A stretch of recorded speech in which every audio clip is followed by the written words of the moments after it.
I am Madison Timmons. I'm Chris Susie.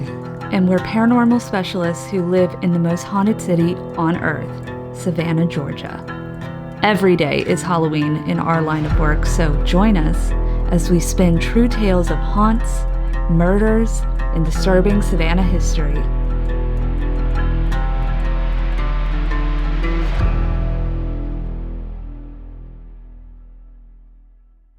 I'm Madison. I'm Chris.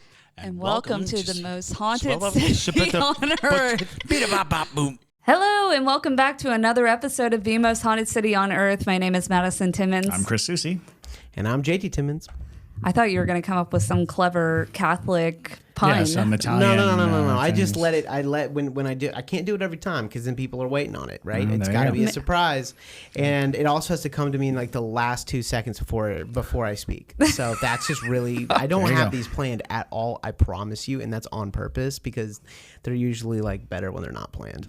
Understood. Fair enough. Well, all right then. The reason why I say I was looking for a Vatican pun is because when we are filming this, and possibly if you're watching this, the Vatican decided to hold a press conference to discuss their new rules on apparitions and paranormal phenomena.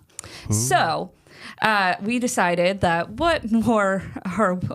I guess we're very inclined to be interested in these sort of things. Right. There's not a whole lot of official Yeah. press conferences that address the supernatural. I Right.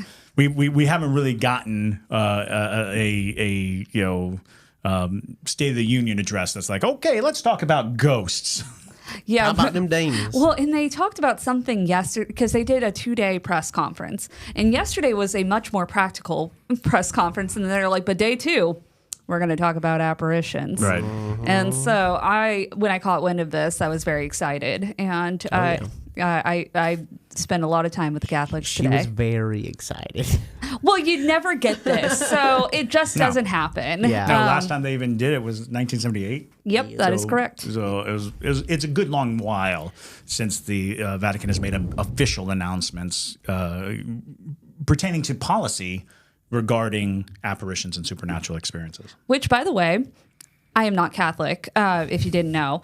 But I did not know that the Catholics had a whole board of mysticism. Oh, yeah. What?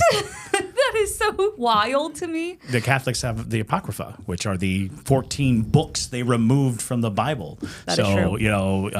And they only allow people who are academics of 70 years or older to access these files. So you have to work your entire life and hope you don't die before that point to get the files. Yo. They have 53 miles of bookshelves underneath the Vatican.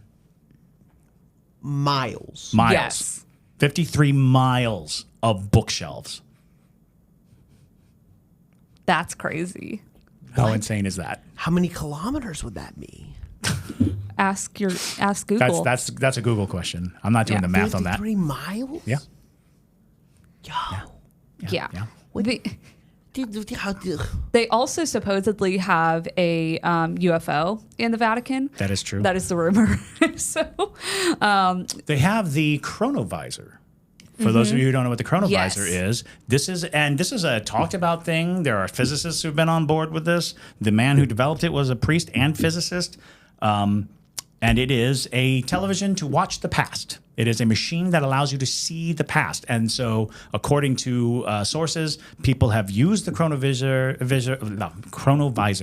to watch the crucifixion of Christ, to watch historic events, to watch all of these things. And they keep it highly suppressed, what they've seen, but they do use it to tamper with present policy. So look it up, chronovisor. It's very interesting. There's all sorts of crazy whether it's things. true or not, very interesting. Yeah. Alex on the live stream said 85 kilometers. Oh, there you go. There you go. Thank you, Alex. Wow. Yeah. Crazy. That's nuts. Yeah. That's nuts. So who knows what else they have hiding in there. But So much. So many really, things. today, the big hot button question that a lot of people were hoping for were responses on UFOs, particularly since David Koresh, the whistleblower that went really famous in the past couple months or so. You're saying Koresh? Is that not how you pronounce his last name? Krush? David Koresh is Waco. the cult leader. Yeah. Oh. Can you tell I love cults? Oh my God. But that doesn't mean that's not his name. Krush. It's I think it's Grusch. Right. Mm-hmm. I'm very tired. Anyway, Anyways. moving forward. Well, anywho, regardless, he was a whistleblower who was talking about how the U.S. government has had information on alien activity and alien contact with, for decades at this point. And a lot of people were assuming that the Vatican were going to have to comment on this. Well, there's so many stories of the Vatican and alien communication. So many. To include the idea that some of the books that were removed from the Bible were books that in any way informed to alien contact, things like that. And that's, of course, pure speculation, pure, people believing that. And there was a pretty famous sighting about 15, 16 years ago of a flying saucer over the Vatican. It was there. It hovered there for several moments. Lots of people saw it. I think there's probably pictures. But I do remember it being kind of a big deal because everyone was like, oh, they came to talk to the Pope. They came to talk to the Pope. There's some alien Pope conversation going on right now. Wouldn't be surprised. No. But that was not what they were planning to talk about today. No. So basically, the reasoning for having this press conference and releasing their new rules were, first off, evaluating alleged visions of the Virgin Mary, weeping statues, and other seemingly supernatural phenomena, which, I mean, if you're anywhere near the paranormal community, you know that stigmata and Virgin Mary statues crying blood are a very common trope and have been around for a long time. So it's not surprising that they're having to discuss this, but apparently there have been a lot of encounters with Virgin Marys. Not so much stigmata. I know JT really wanted for it to be a stigmata thing, but it's not. There's enough stigmata claims, but more of the weeping statues, moving statues, sightings of Mother Mary.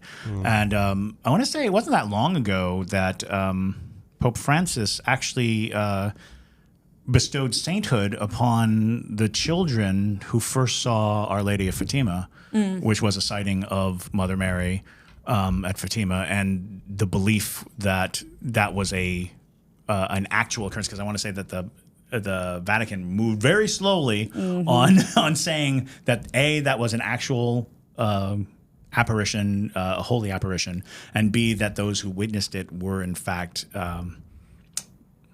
beatified to become saints. Okay. And that was like 2017, I think. Yeah, it was pretty recently. They didn't get up on stage and go all right, y'all, a lot of stigmata happened. No, it was very lofty.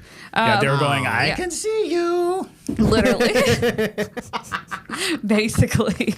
Also, they were doing this because they saw cases where local bishops or bishops of a region would rapidly declare a phenomenon's supernatural nature, only for the Holy Office to have to express a different decision later.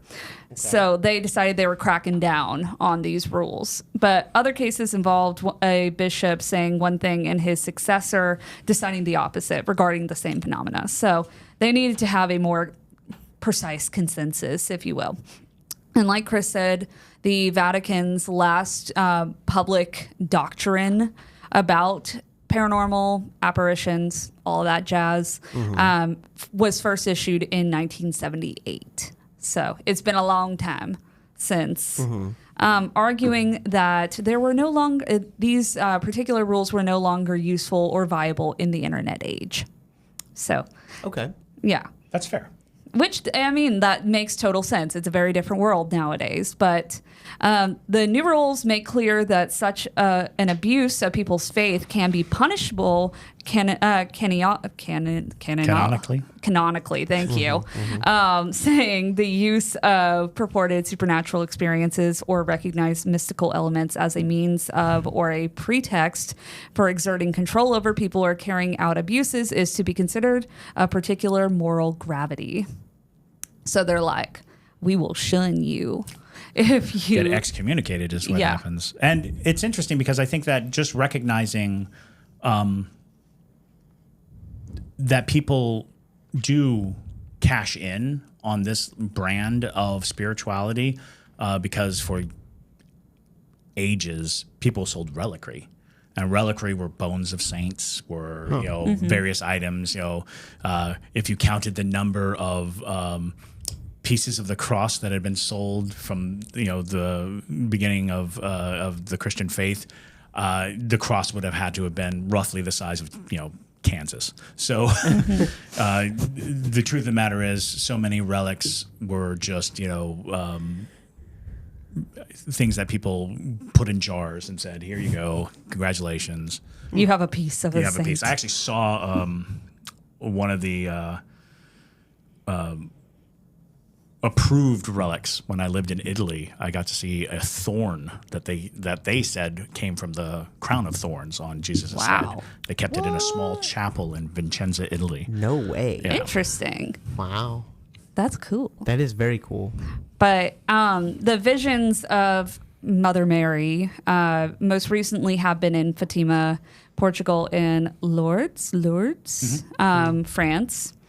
So that was really kind of those two events were really the push to start having these discussions. I guess the attention must be on those two events because I think they did come up recently in the naming of saints and the recognizing of, because saints have to have a certain amount of miracles attributed to them before they can be considered saints, and witnessing an apparition like Mother Mary, and it's not even just the seeing Mother Mary; it's actually profiting from the information or from the vision. Like most people believe that in order for it to be canonically recognized, it has to provide you with some divine understanding, comprehension, information. It can't just be, I saw it on a piece of toast and now I'm a saint. Yeah, it's true.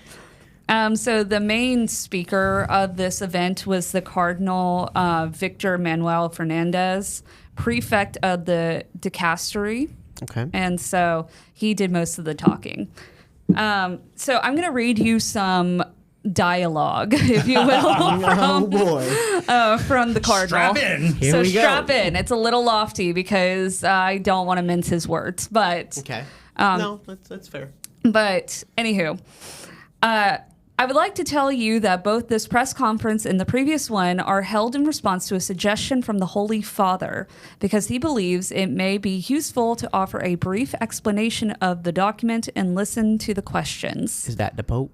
Yes. Okay. The rules that we present today are a guide to discern the situations that can happen in the Christian community outside the ordinary. Visions, apparitions. I know, right? It's fun. Spicy. It's fun when the serious churchy men up in their little castle start to talk about crazy things. Well, and the tenets of faith of any religion rely on this one leap of faith involving the incredible, the awesome, something beyond human comprehension or ability. So yeah, it's funny because they spend 90% of their time trying to be relatable, and then they're like, "Oh, by the way, we've got a direct line to God." Literally, surprise shout out. But visions, apparitions, inner locations, manifestations related to images and other phenomena that the Holy Spirit can cause to stimulate and enrich the community. He goes on to describe multiple instances of paranormal found in the Bible, which I am going to spare you of because there were a lot of them. Okay. But It's the You Bible. don't say. he was listing like every single instance of paranormal in the my. Bible for a while. How long was this live stream? An hour and 50 minutes. Oh wow. Yeah. Yeah, to say 6 things. Ooh, Yes. my back would have been screaming. I'd have been Yeah. sorry, y'all. I gotta step out.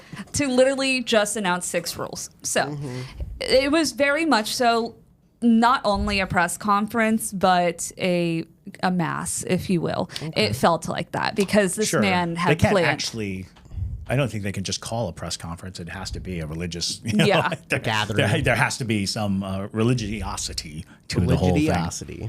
Religiosity. It doesn't matter. Exactly. Moving on. But he did say the church in reality leaves the faithful free to pay their attention to these things. So he allows you to believe in the spooky, essentially. Which is cool. That is cool. So then... here's the crazy part. The Cardinal goes on to talk about his paranormal experience. What? That's awesome. Yeah. What? What? Yes. No. Okay.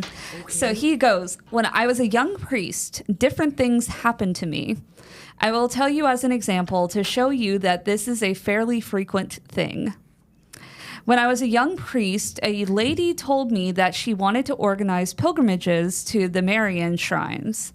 I was the parish vicar. This woman was economically wealthy and offered to pay the trip to the poor to go to the shrines. And she explained to me that when she entered a Marian shrine, she felt a sense of comfort, of serenity, of feeling at home. The parish priest told me not to listen to this woman. Ooh. I insisted on the possibility of allowing this woman to organize pilgrimages. Until one day, the parish priest explained to me, look, this woman says that when she enters a Marian shrine, she feels at home because God has revealed to her that she is the Madonna, Mother Mary, the Virgin Mary. Okay. But when I looked at this woman, she seemed very normal, really. No one imagined it. During the years that I was a parish priest, the woman said that she had revelations about the fact that the Messiah wanted to return to earth. Shortly after another revelation, God had revealed to her that she herself had to be the mother of the Messiah. But it gets worse. That was his words. It gets worse. It gets worse. Yeah. A few days later, God had revealed to her that I had to be the father of the Messiah. Right. This is the Cardinal saying this. A very high up man. That's crazy. I asked one of my friends, look, talk to this woman who has a discernment to do. Imagine when she came up with this story. But this friend of mine managed to convince her that she was not coming from God at all. Sometime later, a man had asked me for permission to build a niche, a cave, for the Madonna of Lourdes in one of her land plots. Then he said that the Virgin had spoken to him and that she had promised to heal all of those who had come to that place. A few days later, he had set up a box to collect offerings in cash, and he did not want to meet me. But I managed to convince his wife, and his wife managed to convince him to either remove the box of offerings or talk to me about these revelations. You see, these events are quite frequent in some places, but sometimes they are situations in which the rules or procedures described in this document are not necessary. There are things that can easily be resolved by the parish.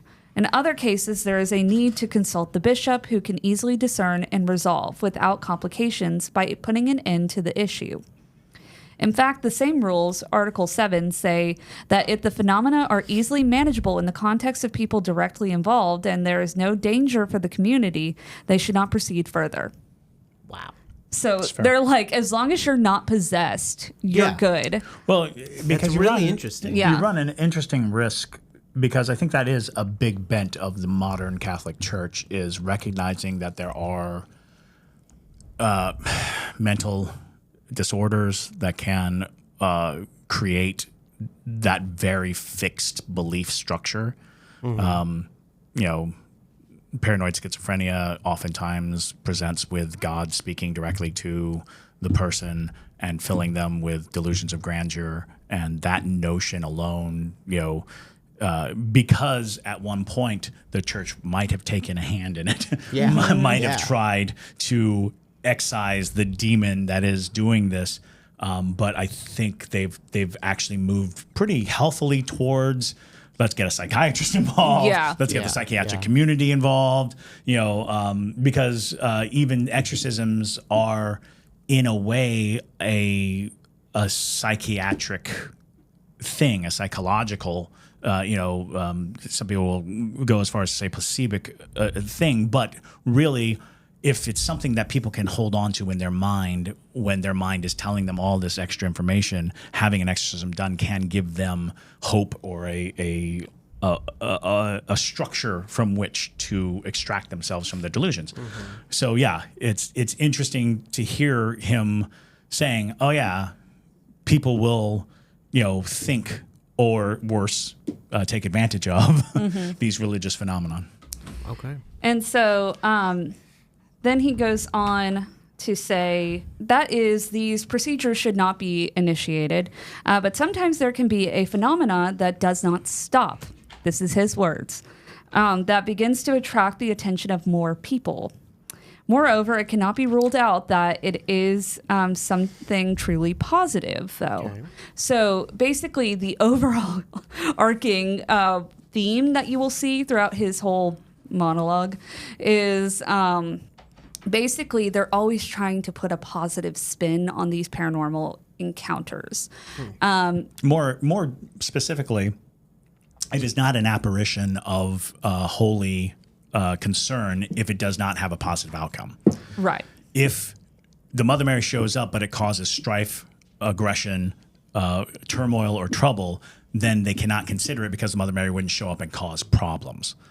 And that is something that they're I think they're trying to push, because that's a constant is how do you address this? Right. There's a statue that's bleeding. And it's like, oh, well, we're gonna take the blood, and we're gonna test the blood, and we're gonna do all these things, but the crowd around the statue are getting antsy. They're now shoving on each other. They're trying to capitalize on it. They're selling tickets and things like that. It's like, you know what? Mother Mary wouldn't play with that. The holy and divine would not inspire greed and anger and anguish, which I think is an important thing for them to outline, so that partly it's telling people, calm down. Right. Don't be a jerk if something amazing happens. Yeah. But it's also because you're going to cost that miracle. That miracle is going to get discounted because bad things are happening around it. But honestly, it's an interesting rule is we've observed negative energies around this event. And so that event, if it's inspiring negative energies, must be evil. Mm-hmm. And these are cases in which an alleged supernatural manifestation does very well provoke changes in life. Okay. And so some of the positive things that could be deemed problematic to some people, but this is what he said. He said some of the positive changes in life that could happen are selfish people become generous. Some who lead a life ruined by an addiction are released, something that no scientist has been able to do. Divided families reconcile. People who wanted to take their lives find peace and hope. These are things that they claim are positive paranormal encounters caused by proof of the divine. Yes. And so, but he did say in certain circumstances, not everything is black and white. Ooh, okay. So that's bold from the Catholic Church. That is. They are not known for nuance. I was just about to say. Yeah. Oh my gosh.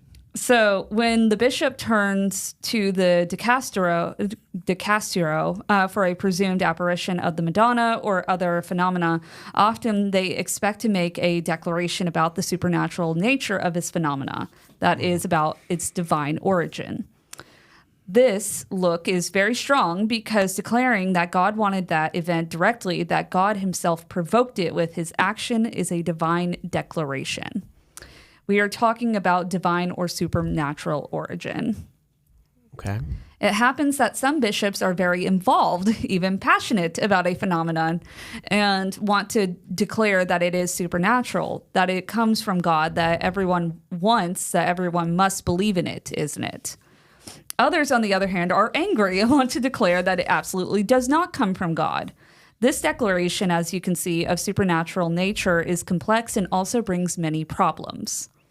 The church has stated that the faithful are never obliged to believe in these phenomena, which is also very bold at the Catholic Church by saying you're allowed to believe in whatever you want on this stance. Interesting. Well, because these events are not about the faith in the Catholic Church or the Church or God or Jesus or anything like that. There are individual instances that require your own stake in that event. But if the church were to confirm its divine nature, then you would have to, at the very least, acknowledge the church's decision. Yes. And then another bishop came who was very enthusiastic and then declared that the incident was supernatural. And then one said that it had no divine origin, and the other said, yes, it has divine origin. And so 70 years have passed, which is referring to one of the Madonna sightings from 70 years ago. Imagine that an affirmation of this kind, so great, supernatural, did not give many guarantees. To avoid these difficulties from the moment that it is not easy to reach a moral certainty, the various processes have lasted so long, so many years. But in the meantime, the phenomenon grew. Sometimes the phenomenon has spread in many dioceses, even in different countries, without clear accompaniment, without a pastoral guidance. Then there is the question of what can be done in this mess. The same bishops at the end said that someone must do something.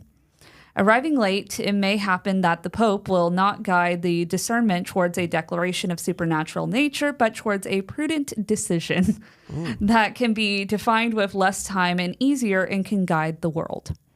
And because situations can be very different, we have decided to have 6 possible conclusions. Okay. It may happen, for example, that a phenomenon that presents only positive aspects in everything is positive and beautiful, but at a certain point, the Madonna sends an alleged message to the bishop. Oh. A person has discovered that something is very important. Also really weird. I just got a notification from Italy. So that was creepy. Was it Savannah Underground? Yeah. Wow. That was creepy. They know we're talking about it. They know we're talking. Yep. They know we use those terrible accents. They did. But it can be that a true legitimate experience has provoked this enthusiasm. But this person afterwards wants to resume everything in this message. It comes from his enthusiasm. There is no need to judge the person, to consider him a liar. No. The statement that a phenomena is not supernatural can be made. It is one of the possibilities, but only when there is an objective, concrete proof if the seer says, sorry, I lied. So that is the only time that... Interesting. Yeah. They specifically said, you have to say, I lied about it too. So we have to at least keep it in contention until you admit you lied. Exactly.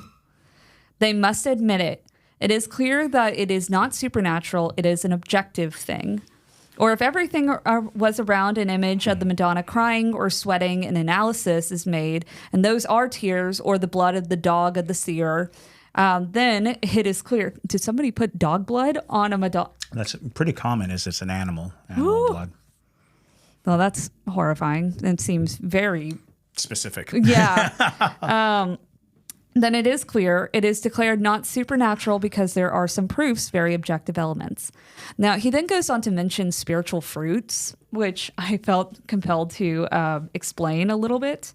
So many times these events have led to a great richness of spiritual fruits, growth in faith, devotion, fraternity, and service. In some cases, they have given rise to shrines throughout the world that are at the heart of many people's popular piety today.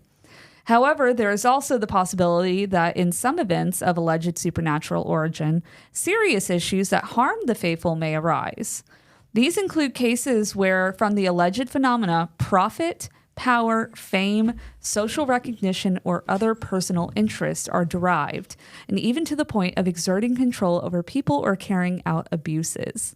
So I took that as they're acknowledging the demonic side of things, but they're not outwardly saying that. And they're like, the spiritual fruits, there's so many different fruits that could happen. Well, and also people will take advantage of a situation. That is true. So, it's not just demonic. It's, people can suck.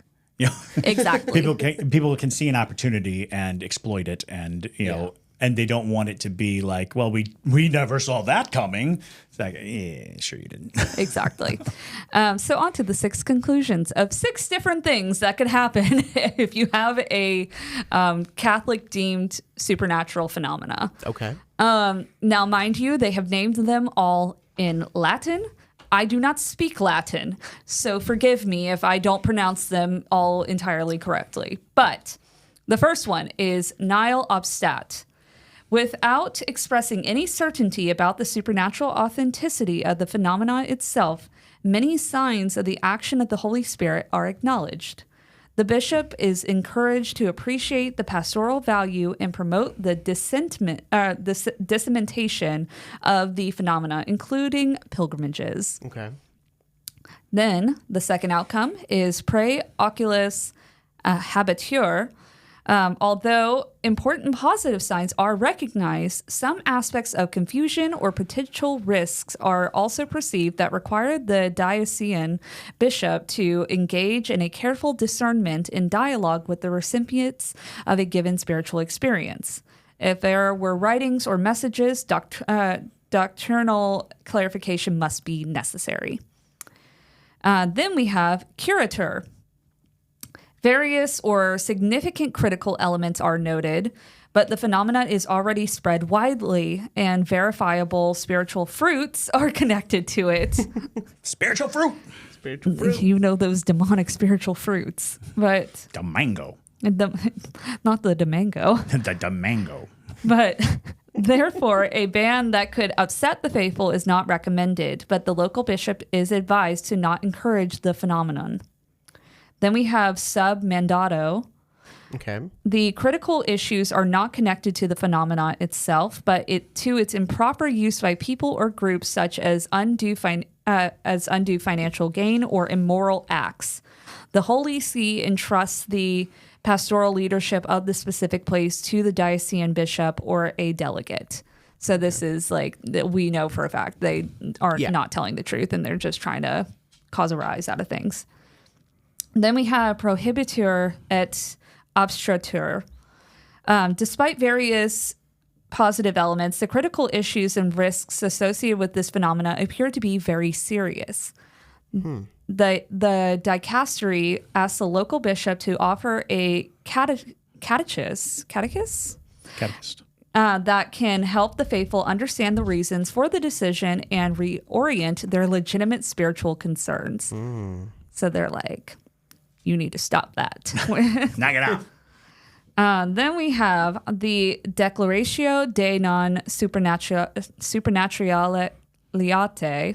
The dicastery for the doctrine of the faith authorizes the local bishop to declare that the phenomena is found to not be supernatural based on concrete facts and evidence, such as the confession of alleged visionary or credible testimonies of fabrication of the phenomena. Okay. So that's just the stamp, No. No. So they never truly say fully, that's definitely supernatural. But the best you can get is, that could definitely be something holy. Yeah. This is not worthy of a no. Yeah. Yeah, I was about to say, all of it was like negative towards the paranormal. Like, it's super negative. They have to be hyper conscious of that. As a matter of fact, in the history of the Catholic Church, they have gone back and taken people's miracles. They have gone back. St. Christopher, my namesake, they took his sainthood away because they decided that he actually didn't actually have miracles. He was just a good guy. And they're like, good guy doesn't make a saint. It's like, what was your miracle? Well, because the name Christopher means Christ bearer. So his miracle was that he carried Christ across a creek, It was like, oh, here, I'll pick you up and walk you to the other side. They're like, you are a holy man. So no, I just picked a kid up and walked him on the other side. You're holy, I tell you. I picked up a kid and put him on the other side of the water, and they're like, Christ bearer. Christ bearer. My name is Jim, and they're like, Christ bearer. Christ bearer. And so, St. Christopher, patron saint of travelers, and the patron saint of paratroopers, which is why I was named Christopher, because my dad was a airborne soldier. And he thought it couldn't hurt to honor St. Christopher. Just to be safe. And then they said, nah, he's not a saint. He's just some guy who carried a kid. That sounds about right. It's but after the declaration of the new rules, they, of course, because it was technically a press conference, they opened it up to the journalists that were in the room. And most of them were very on par with what you would expect to be asked. But there were a couple that were a little out there. Okay. And so I'm going to share those with you. Our people. I would have been, why now? Yes. What's going on right now? Exactly. Well, so Diane Montanaga, the Catholic from the Catholic Herald, said, I have two questions, and the first one perhaps you have already answered, but just to clarify, people want to know if an event comes from God in a supernatural way or not, but the categories established in this document are pragmatic directives for bishops that avoid the crucial question of a reliable miracle that is supernatural or not. And they said, yes, I think people should trust the truth of phenomena. Then Interesting. Diane... Yeah, very interesting. Then Diane asked the second question, which is probably my favorite question at the whole press conference. Okay. If you allow me, because perhaps it will seem a little more strange, there was a great attention by the media on the so-called UFO phenomenon. Ooh. She's the only person who asked a question about this. Mm-hmm. She's poking the tiger. She I is. love it. With authors and scientists at the University of Stanford who have stated that UFO encounters are actually spiritual encounters that some have made up, with some who talk about celestial apparitions and similar some in these days, that have suggested that this new document provides rules also for the evaluation of these experiences. Your Eminence can confirm that it is so or not, so just to avoid on social media. They were very taken aback by this question. They did not want to answer this question. Of course. Yeah, why would Because they? it's taking a stance on something very specific and very... They got their world rocked by this. So all they could say was, we are not specialists on UFOs. We really cannot intervene. It could happen that a certain phenomena of this type is linked to a religious phenomenon. Christian, Catholic in that case, it will be seen, but otherwise not. This could also happen in other religions, and it is not our job. And out of faith, even less, certainly. Oof. Wow. That's interesting. Well, what really raises the question is, whose job is it? Right. Yeah. And What special office in the Vatican is chugging away on the UFO question? Well, because it's like, then where did the rumor of the UFO in the Vatican come from if you don't have any relation to it whatsoever? And also, why are you working on lots of different other forms of paranormal and how many if you're things not? in the Bible don't seem to suggest extraterrestrial or alien? There's the wheel in the sky, for crying out loud. That's true. That's very on strange. turning. Even the burning bush, when it came down to it, people were like, could it have been a exhaust from a jet? Could it have been, is there something else to it? So there's lots of people who are like trying to link back to the idea of, could we have been interpreting encounters with aliens through the religious lens, and just sort of, built our entire structure around that. So yeah, it's an interesting thing. And more interestingly is that the answer was, it's not our job. It's Literally. not our job. That's my favorite answer. That was my favorite part about this whole thing. I had to sit through such a long time just for that question, and I was here for it. But then last one came from a different person. Also, Diane, I really hope you didn't get fired from the Catholic Herald for that question. Catholic Herald. But don't worry, there are plenty of news sources that would hire you right up. Exactly. Then there was, for our last segment, another journalist who asked a couple questions. So the question was, on the seers, this was one of the worrying points, because when we make a declaration of supernaturality, it is very difficult for the seer not to become a saint for the people of God. Right. And this is one of the reasons why we try to avoid the declaration of supernaturality, right? because it is very difficult to say that this person was an instrument of God for a supernatural action, for an action that God himself chose and wanted, right? It is not easy then that you could not become a saint without being canonized, especially when he is still alive. It is more problematic because the seer can be a good person today and tomorrow he can do anything, right? He is free. He is weak like everyone else. But anyway, there is a very important distinction that exists in the Catholic Church. It is the distinction between gratia gratis data and gratia gratum faciens. The gratia gratum faciens is the sanctifying grace. Is this correct? The answer: when you say that this person lives in the grace of God, then he does the communion and grows in this life of grace. That is the gratia gratium faciens that transforms, sanctifies, right? And that person dies. If he dies in the sanctifying grace, he goes straight to heaven, right? But the gratia gratis data is another way of acting in the spirit. Therefore, in a part of the norms, we make a comparison between these experiences and the charisms, because they are gratia gratis data, not gratia gratum faciens. That is, God can also use a sinner to convey something. God can give a charisma to a sinner who has, for example, a charism of healing sins and continue to heal. I followed all of that perfectly. Basically, the point is they're like, yeah, God can use you for good, but that doesn't make it paranormal. Yeah. It also means that bad people can be graced by God. Yes. Because the backwards question was, people who witness these things might be crappy people.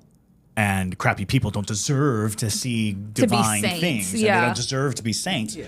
And I think that very diplomatically it was expressed, don't be such a judgy pants. Yeah. You know, don't sit in judgment of other people, because if God chooses to go to a sinner and say, you're on, here it is. I mean, that's what happened to Paul. He was a murdering, tax-collecting monster on his way from Tarsus, and God was like, boing, you're tagged. and now he's St. Paul. And exactly. So, I think that is an interesting point, because they're dancing around it a lot. They're dancing around giving full credence to any supernatural act, but having the right to say it's not a supernatural act. Yes. Well, this same journalist, after getting that response, rebutted with, right, but he does not live in the sanctifying grace. Of course, if he does not live in the sanctifying grace, it is easier for him to do some shit, right? He literally said this. Awesome. Wow. You go, boy. I can't help but think that you're being chewed upon by bats at night now. Yeah. It's like, I'm just going to go in here and kick the Catholic faith around and see what they got. What you got? And that he uses his gift to do evil and many other things, right? Right. Right. And then So do you know somebody? This sounds like he had a personal experience. I feel like he And did. It's like my pal, Fiego over there. He says he saw Mother Mary and then he kicked me in the teeth. He's not a saint, right? That's not right. a saint. Saints don't kick people in the teeth, do they? And then the Right?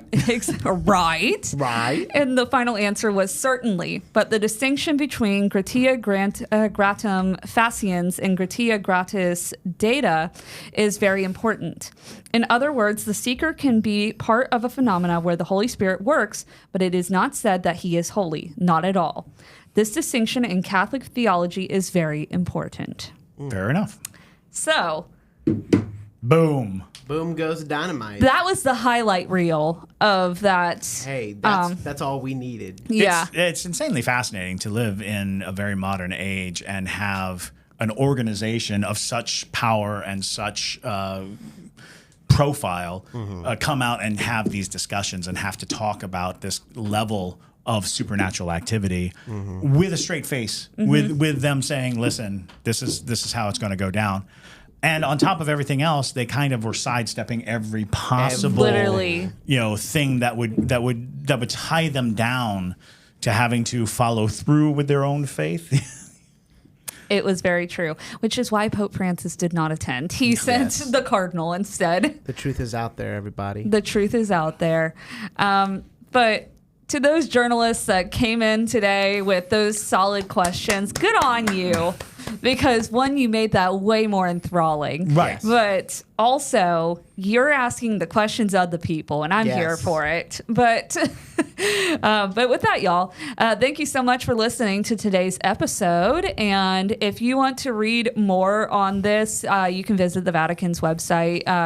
Associated Press wrote a couple articles on... Yeah, I'm sure it's going to be coming out in droves from this day forward. Yeah. Surprisingly not. I've been looking at stuff, like there's a couple things. I think it's going to take a long time to digest. I mean, because what's going to happen is people are going to have to like come up with the rebuttals and the appropriate answers to it, because it's like, why now is the big question. That is the big question. What is it? And it might be because social media has gotten to a place where if I wanted to, I think with just a very little editing, I could make a miracle happen on my TikTok. I could have the Mother Mary show up and be like, yeah. So, but nonetheless, y'all, very interesting, very hard to digest, like Chris said. My brain was a little bit of mush afterwards, so thanks for bearing with us. Thanks for going through all of that for us. Yeah, but because I am Catholic, or I was born Catholic. I wouldn't do it. It's a lot. It's a lot. It's a lot. Because it's true. They really were the whole time kind of sidestepping, and they're like, we're going to say yes, but not fully. Right. It was very wishy-washy. Right. A lot of it is we're not going to pretend that we understand the will of God, but we will deny something if we have proof. Yeah. Because what proof would have them put the big old seal of, yes, this is God. It's like it would take something phenomenal. But at the very least, you did get the permission of the Catholic Church to believe in what you want. Yeah, they believe what said you that. Want. They said that. So, so long as it doesn't go against the tenets of the Catholic Church, if you're Catholic. Yeah. So long as what you believe isn't like abandon the church. Yeah. It's like, oh wait, what? So, if you needed that little bit of reassurance, there you go. There you go. There it is. They said it. But with that, y'all, my name is Madison Timmons. I'm Chris Susi. And stay spooky, y'all.